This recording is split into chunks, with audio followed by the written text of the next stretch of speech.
We're looking at alkene addition reactions now, and the first one that we're going to take a look at is hydrogenation. So there's some clues in the words like usual to tell us what we're going to be doing. We're going to take an alkene, which you can see here, double bond, lots of electrons, and we are going to add to it. So we're going to add this H2 or hydrogen, H and H, to that alkene. So I'm going to show you how to draw this in a few different ways. Over here, we're going to start with ethene, a very simple alkene. That's this one that I was showing you here. And we're going to add that hydrogen. A couple things we're going to write down before we go to do that. So hydrogenation, we are always going to add hydrogen.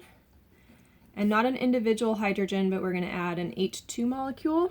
And we say that we add that across the double bond. In other words, we're going to add to both sides of the double bond. And in order to do this, we need a helper. So this is going to require some kind of catalyst.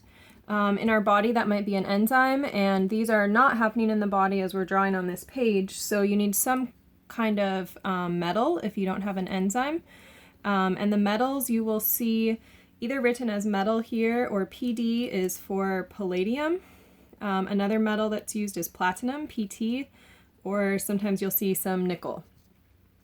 So we are going to add hydrogen with help from a catalyst, which helps hold the hydrogen and the substrate near each other.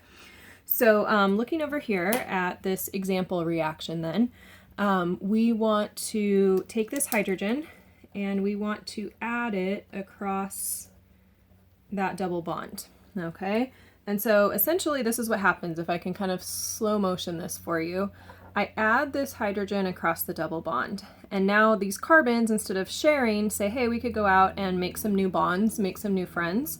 And so this double bond breaks because new friends showed up, and one hydrogen adds to one side and the other hydrogen adds to the other side. So now I don't have a double bond anymore, and you can see each of the carbons has 3 hydrogens on it instead.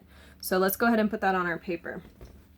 So we still have our carbons and the original hydrogens, and now we have added new hydrogens down here on the bottom. So I went from having an alkene.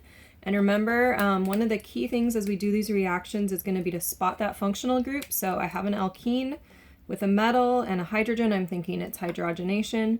And at the end of that reaction, I have an alkane. That single bond is there. So next, I'm just going to show you how to draw this in a couple of different formats. You need to be able to do these reactions on your own with the expanded or the condensed structures. You'll see some of these skeletal reactions in your workbook to practice, but I won't give you anything like this on a quiz or a test, all right? So same reaction, just seeing it as a condensed structure. So I'm going to add hydrogen to each side of the double bond, right? That's these hydrogens is what I'm adding here. So these are the ones that I'm adding. Those are the ones that we saw in our reaction type. And my product here then, if I keep it condensed, would be CH3 and then another CH3 with now a single bond, right? So it's the same product, I'm just showing it condensed. Or if you don't want to show that line, you could just write CH3, CH3. Finally, skeletal, and some of you will like this and some of you won't. As you're learning, sometimes it helps to learn where you can see more hydrogens. But some of you just like the simplicity of this. So hydrogen adds to each side. Don't forget, my dots can help me if I'm feeling a bit abstract here. There's a carbon at either end of that. And then my product is just a simple 2-carbon alkane.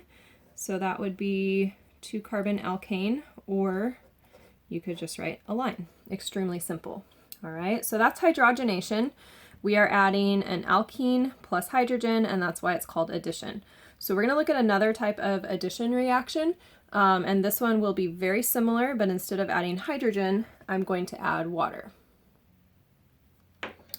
So still looking at alkenes, so we'll see that there are alkenes in all of these molecules, still adding to them, but now we're going to hydrate, and so these are called hydration reactions. So a couple things to think about. To hydrate, just like humans, is to add water. We'll see later dehydrate, that would be removing water. So I hydrate, that means I'm going to add H2O, again, across the double bond because those double bonds are rich in electrons. So we're going to add to one side and to the other, and we'll want to think about H2O as adding an H and adding an OH.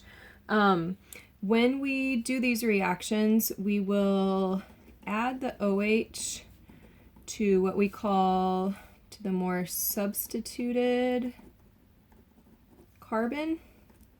In other words, the carbon that has more other carbons bonded to it. I'm not going to grade you on that, but that is the pattern that you'll see. And then finally, these require a catalyst. Catalysts speed up reactions, right? In the body, we might have an enzyme that helps with that. We're going to see on this page outside of the body some kind of acid, and we'll see that acid as an H+, like you can see here, or sulfuric acid, H2SO4.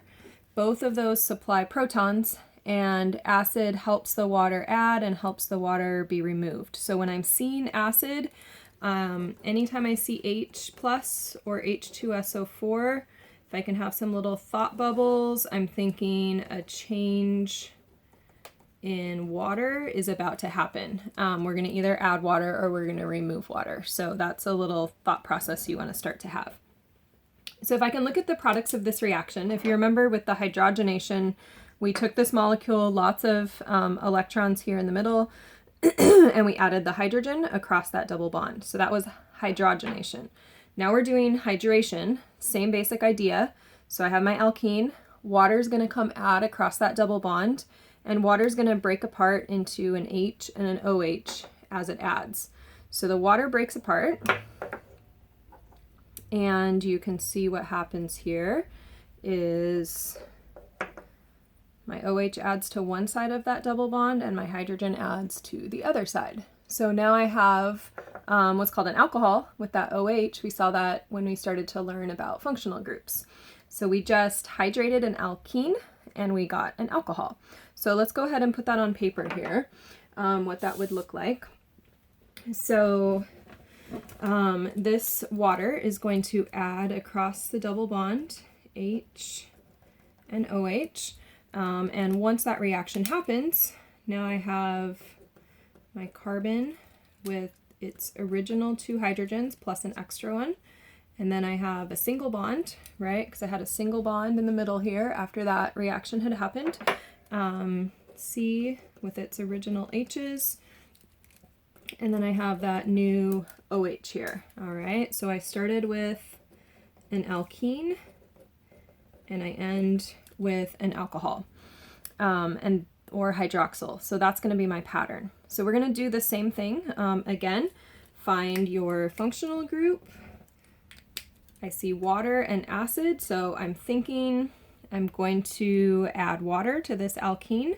Same reaction, we're just showing it condensed. So H adds, OH adds, and you might get CH3, CH2, OH. I don't know why I just did that in red, so let's just be consistent here. CH3, CH2, and there's that new OH that was added on. You could also think about adding the OH to the other side, and so you could write it kind of backwards. We always write the O next to the carbon, so we would write HO and then CH2, CH3. So that would be just taking this molecule and flipping it over. Again, be able to do these first two styles of reactions.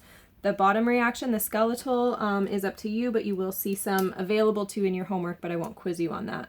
So if I add a hydrogen and I add an OH here, I see water, I see acid, I'm thinking let's add that on.